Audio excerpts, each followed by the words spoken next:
Next up, we're going to look at Baqir al Sadr, who is one of the few people who looks at the economic question of what is the economic system of Islam. He was born in 1935 in Baghdad, Iraq, etc., into a prominent religious family.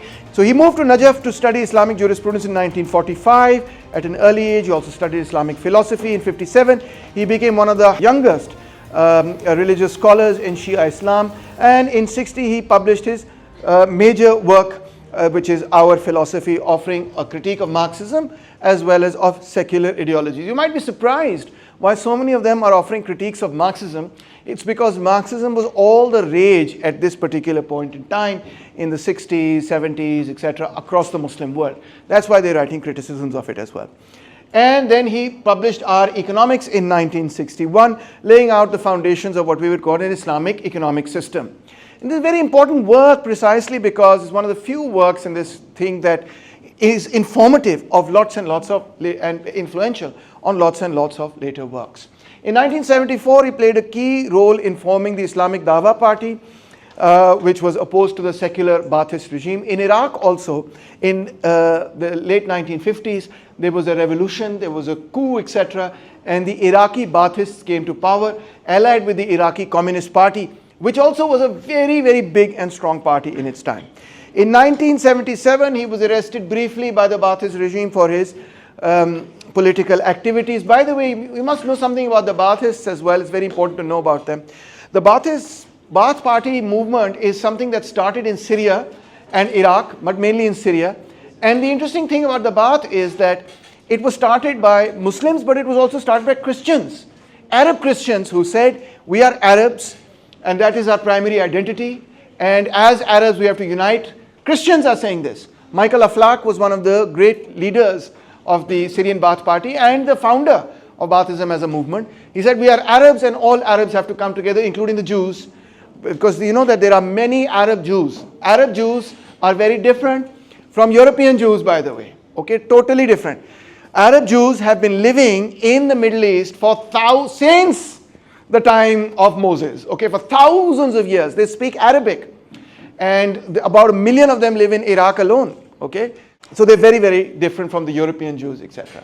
And Arab Jews, in fact, are sometimes very strongly opposed to Zionism, very, very strongly opposed to Zionism and to the Israeli state.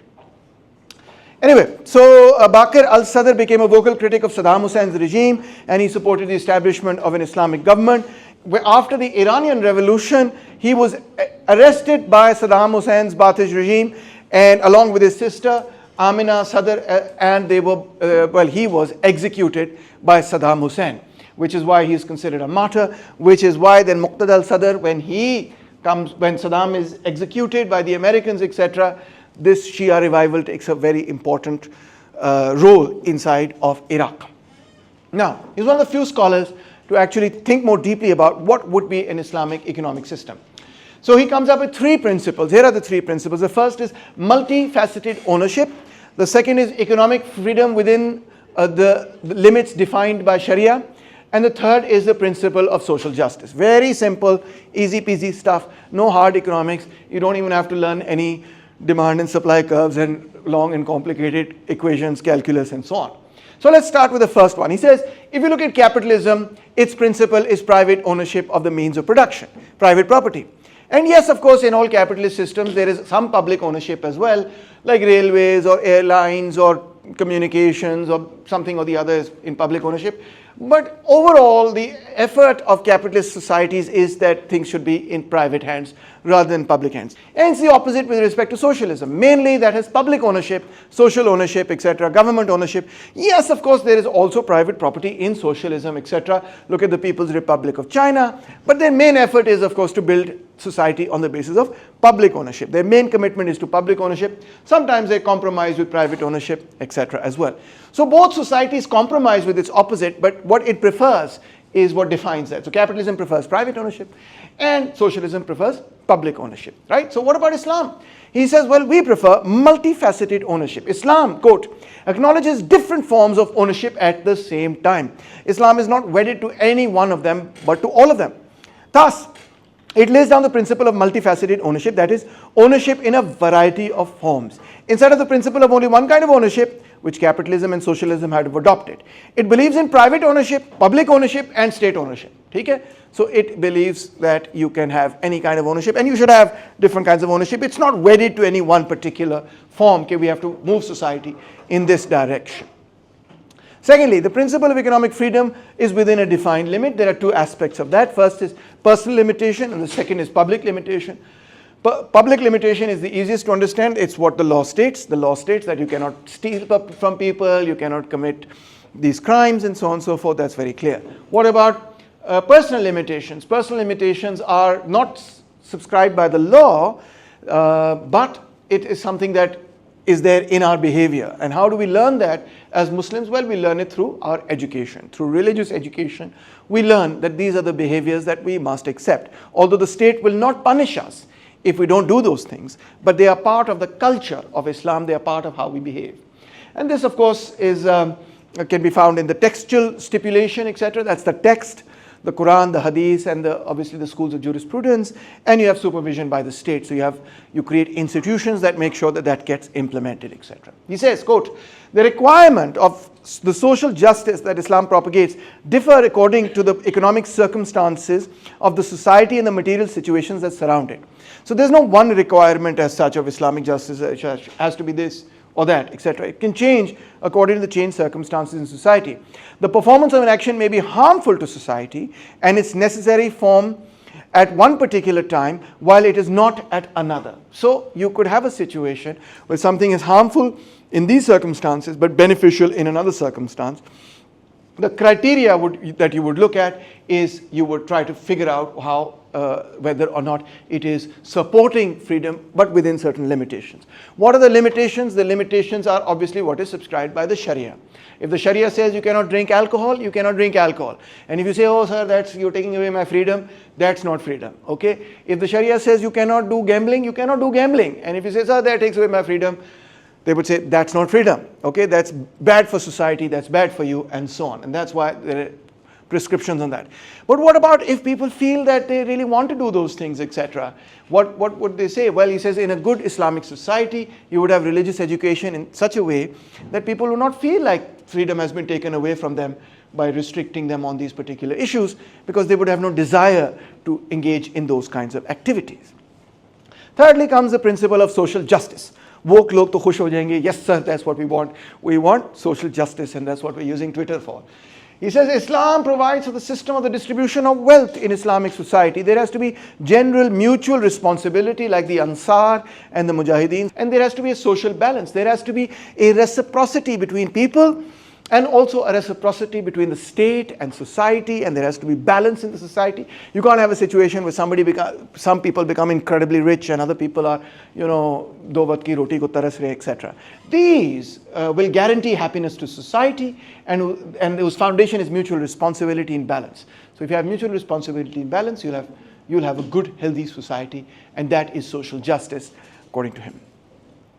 He says every social benefit gives rise to opposition from personal motivations of individuals whose interest differs from the general public benefit. So it's in the benefit of the public, let's say, to take the IPPs and renegotiate the contract with them and tell them you can't have 2 trillion rupees worth of capacity payments. Hello, you're wrecking the economy, etc. But what will the IPP owners say? Well, their private interests would be like, listen dude, it's a capitalist economy. I want to make as much money as possible. You're making as much money as possible. Mr. Taimur Rahman, you keep trying for your, promotions, etc. So I keep trying for mine. So what's wrong with if I have this contract, etc., etc. So what we have here then is a conflict between the personal and the public interest. And you may think this is good for you, and it will be good for you. But if what's good for you is bad for society, then I'm afraid you're going to have to compromise at some level. How do we achieve this compromise? He says this is a problem for all societies. And this really is one of the issues that causes societies to go out of balance. Like, for example, socialism will value the public interest above any private interest. And capitalism will always be on this side and say the private interest is most important over the public interest. So Islam provides the glue that can balance private and public interest. In Islam, a person is able to give up their private interest for the sake of the public because Precisely because it's not just that you're giving it up for the sake of the public. What are you giving it up for? You're giving it up for a higher cause. You're giving it up for a religious reason. You're saying, this brings you, if you give up on this, Mr. IPP, or whatever else the situation may be, you are doing something good, etc. Please put your phones down. Please do something good for the public interest and for your interest as well.